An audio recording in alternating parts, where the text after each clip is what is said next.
નમસ્કાર મારા વાલા વિદ્યાર્થી મિત્રો, એક્ટિવ પેસિવની ચર્ચા આપણે આગળ કરીએ. ગયા પીરિયડમાં આપણે ઇન્ફિનિટિવ ટુનું એક્ટિવમાંથી પેસિવ શીખ્યા હતા. હવે આપણે પરફેક્ટ પાર્ટિસિપલનું એક્ટિવમાંથી પેસિવ કરતાં શીખવું છે. તો પહેલાં આપણે ચર્ચા કરીએ કે ભાઈ પાર્ટિસિપલ એટલે શું. પાર્ટિસિપલ એટલે કૃદંત. પાર્ટિસિપલ એટલે કૃદંત. પાર્ટિસિપલ છે એ મારા વાલા વિદ્યાર્થી મિત્રો 3 પ્રકારના છે.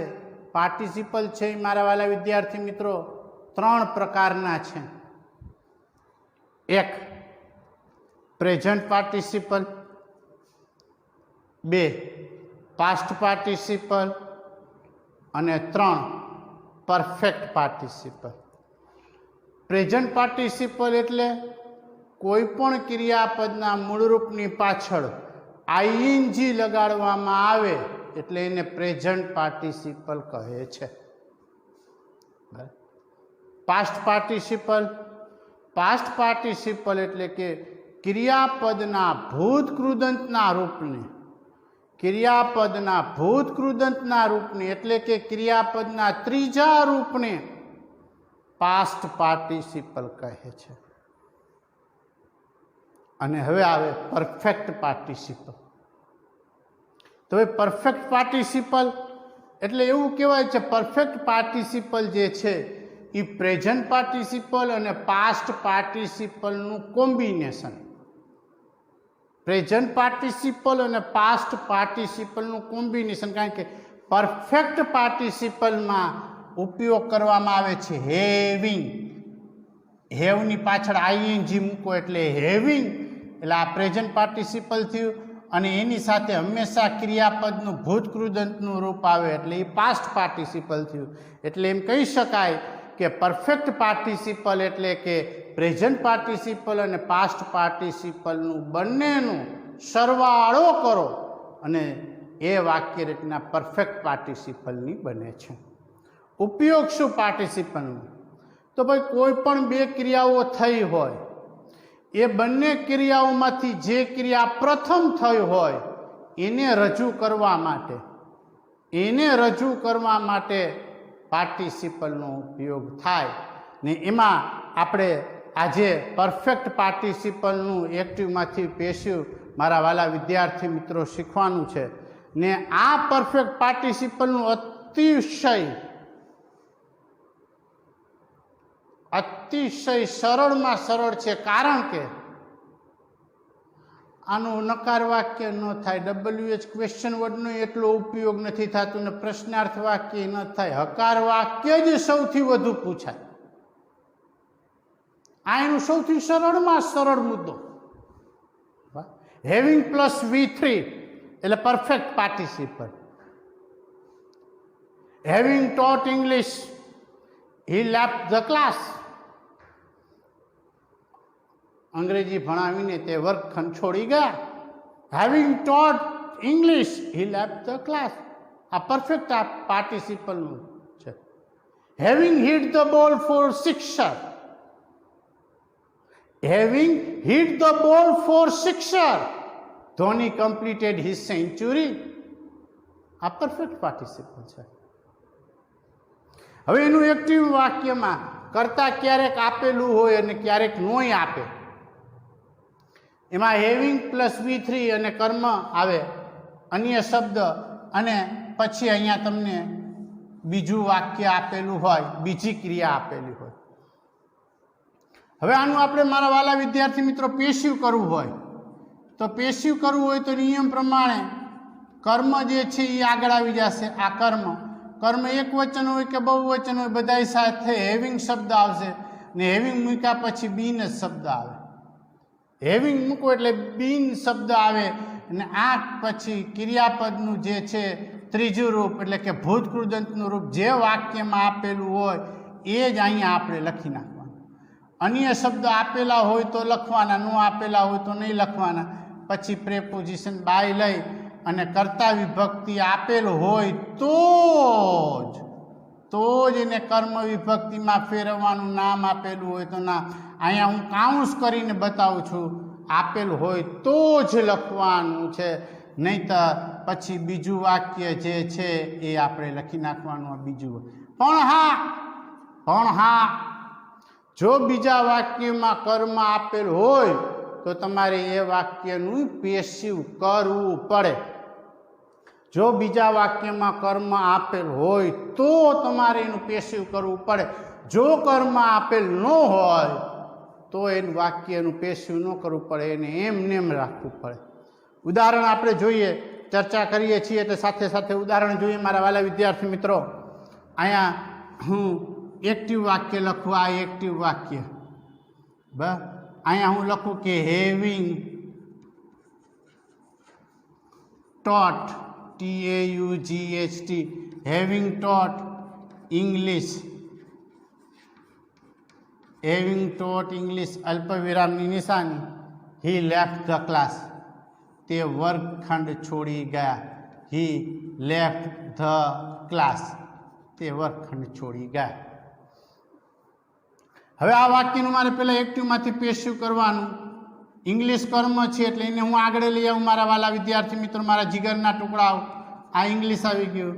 હવે અહીંયા હું હેવિંગ શબ્દ પ્રયોગ કરું, આ હેવિંગ, અને પછી બીન મૂકું, અને પછી ટોટ, આ ટોટ મૂકી દીધું, આ ટોટ. કરતા આપ્યું નથી એટલે મારે કાંઈ નહીં કરવાનું. ઇંગ્લિશ હેવિંગ બીન ટોટ અલ્પવિરામની નિશાની. હવે બીજું વાક્ય, હી લેફ્ટ ધ ક્લાસ.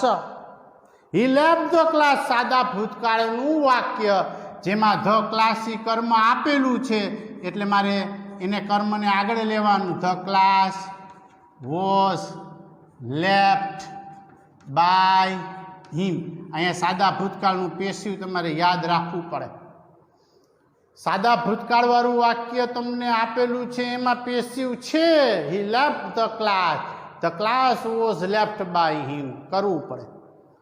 પરફેક્ટ પાર્ટિસિપલનું તમને જે છે એ પરફેક્ટ પાર્ટિસિપલનું એક્ટિવમાંથી પેસિવ કરવાનું કીધું છે, પણ એની સાથે જે બીજું વાક્ય જોડાયેલું હોય તો એમાં જો કર્મ આપેલું હોય તો પેસિવ કરવું પડે. મેં તમને અહીંયા ઉદાહરણ આપીને બતાવેલું છે. એ ઉદાહરણ આપીને મેં તમને બતાવેલું છે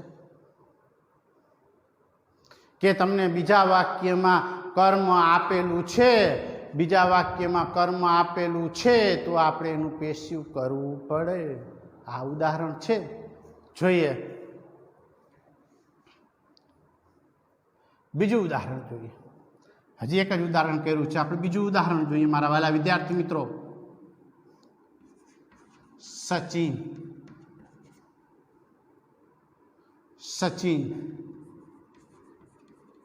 હેવિંગ હિટ, હિટ, હિટ, ત્રણેય રૂપ સરખા. Hit the ball for a sixer. Sachin having hit the ball for a sixer.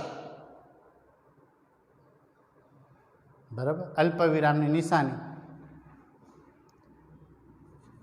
V won the cup, we won the cup.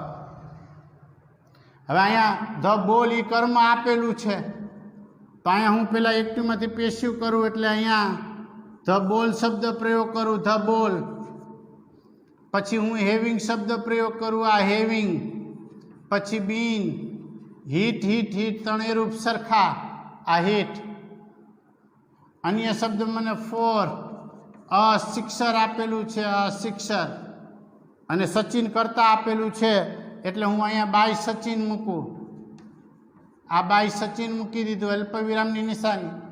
We won the cup, તો વી વન ધ કપ સાદા ભૂતકાળવાળા વાક્યમાં કર્મ છે એટલે એનું પેસિવ મારે કરવું પડે. The cup was won by us.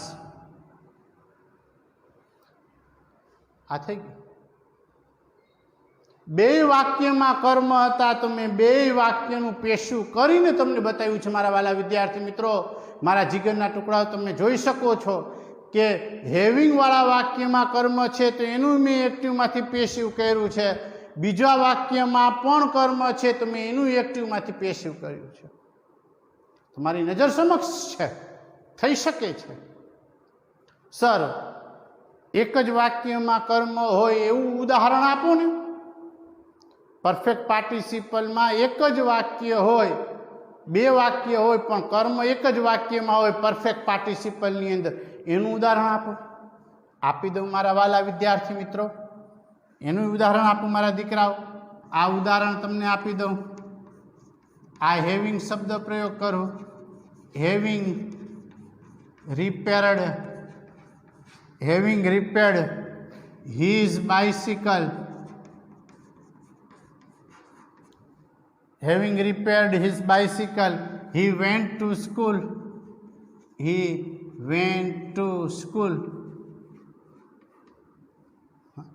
Having repaired his bicycle, he went to school.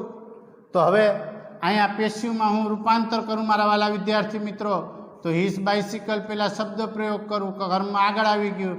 આ હિઝ બાઇસિકલ, પછી હું અહીંયા હેવિંગ શબ્દ પ્રયોગ કરું, આ હેવિંગ, પછી હું અહીંયા બીન શબ્દ પ્રયોગ કરું, બીન, ને અહીંયા રિપેર્ડ શબ્દ પ્રયોગ કરું, આ repaired. Having his bicycle, having been repaired. હવે કાંઈ વધતું નથી, અલ્પ વિરામની નિશાની કરીને he went to school. School છે એ સ્થળ સૂચક શબ્દ છે બેટા, એ કર્મ નથી. સ્કૂલ એ સ્થળ સૂચક શબ્દ છે, એ કર્મ નથી. એટલે આપણે આ બીજું વાક્ય એમને એમ લખી નાખવાનું. હી વેન્ટ ટુ સ્કૂલ. એક્ટિવ અને પેસિવનો નિયમ છે, જે વાક્યમાં કર્મ હોય એનું જ એક્ટિવમાંથી પેસિવ થાય, જે વાક્યમાં કર્મ ન હોય તો એનું એક્ટિવમાંથી પેસિવ ન થાય. એનું ઉદાહરણ તમારી નજર સમક્ષ છે બેટા. આ પરફેક્ટ પાર્ટિસિપલનું એક્ટિવમાંથી પેસિવ, પરફેક્ટ પાર્ટિસિપલવાળા વાક્યમાં કર્મ હોય તો એનું પેસિવ કરવું પડે. એની સાથે જે બીજું વાક્ય જોડાયેલું હોય મારા વાલા વિદ્યાર્થી મિત્રો, જો એની અંદર કર્મ હોય તો એનું આપણે એક્ટિવમાંથી પેસિવ કરવું પડે. પરંતુ પરફેક્ટ પાર્ટિસિપલ સાથે સંકળાયેલ વાક્ય જે છે બીજું, એમાં કર્મ ન હોય તો એનું પેસિવ ન થાય. એનું પેસિવ મારા વાલા વિદ્યાર્થી મિત્રો ન થાય, એ ખાસ ધ્યાન રાખવું. આ પરફેક્ટ પાર્ટિસિપલનું એક્ટિવમાંથી પેસિવ. મારા વાલા વિદ્યાર્થી મિત્રો, આપણે પેરેગ્રાફ પૂછાય છે. પેરેગ્રાફ પૂછાય એટલે તમને કોઈ પણ વસ્તુનું વાક્ય જે છે એ એક્ટિવમાંથી પેસિવ અથવા પેસિવમાંથી એક્ટિવ કરવાનું આપી શકે છે મારા વાલા વિદ્યાર્થી મિત્રો. એટલે આપણે આના પહેલાંના પીરિયડમાં ઇન્ફિનિટી ટુનું એક્ટિવમાંથી પેસિવ જોયું. આજે આપણે પરફેક્ટ પાર્ટિસિપલનું એક્ટિવમાંથી પેસિવ જોયું, જે તમારી નજર સમક્ષ છે. સરળમાં સરળ એક્ટિવ પેસિવના મુદ્દાઓ છે, એનું આપણે એક પછી એક ટોપિક દરેક પીરિયડમાં જે છે એ લેતા જઈએ છીએ, જેથી એક પીરિયડમાં તમે બરાબર સારી રીતે સમજી શકો. અને એક જે છે એ આના ઉપરથી તમે પણ જાતે પ્રેક્ટિસ કરવાનો મહાવરો રાખજો. Thank you very much. ઘરે રહો, સુરક્ષિત રહો. જય હિન્દ.